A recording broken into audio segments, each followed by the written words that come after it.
Thank you very much. So first I want to reassure you it's going to be very, very short.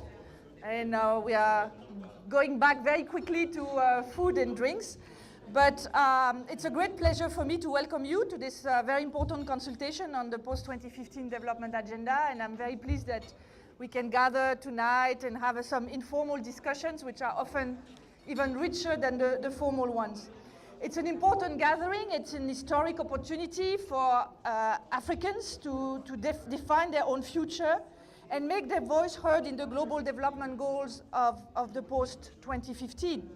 So here is really a chance for Africa to bring their views to New York and really define the post-2015 framework.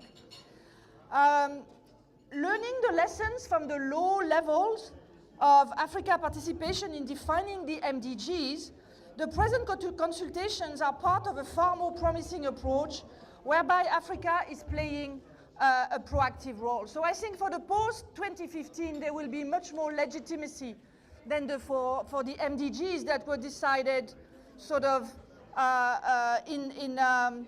among a small group of technocrats and were later validated.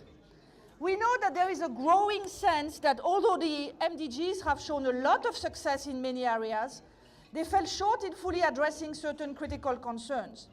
This includes inclusiveness of growth, equity and quality of access to social services, and peace and security. Sustaining growth and making it both inclusive and green demands innovative solutions and efficient investments in human capital development, and that's been said very clearly this morning. Today, most African economies compete on their factor endowments, primarily low-skilled labor and natural resources. But Africa is changing, and you are testimony of that.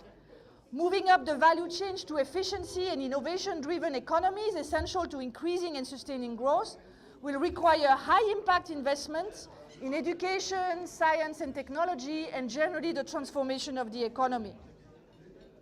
It will also require, and we heard that this afternoon, more voice, more inclusive political processes, and greater accountability for public services that offer value for money, as well as safety nets for individuals and communities to weather economic and social shocks and move permanently out of poverty. That is why our recommendations on the post-2015 development agenda for Africa needs to answer certain critical questions. How can we ensure that growth is more inclusive and more sustainable? How can we effectively promote peace and security and access to justice? How can development be financed in an efficient way while ensuring that resources are used in the most accountable way? How can global goals be relevant and be tailored to regional, national, and subnational goals? I know that two regional consultations have already been conducted in Africa, and this is going to be the final one. I've been struck by the insight that these consultations have already generated. Your recommendations on this consultation fit into a vital set of global deliberation on post-2015 development agenda, once endorsed by the African heads of states and government.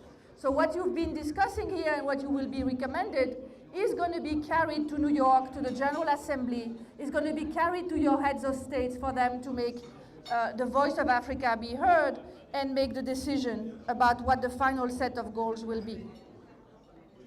The African Development Bank, who I'm representing, and the three other co-organizing institutions, ECA, Africa Union, and UNDP, are committed to make this opportunity count. I want to pay tribute to all those who contributed to this organization and co-financing. I wish to inform you that this region offers a number of good things, including nice climate, beautiful scenery, rich culture, and we are lucky tonight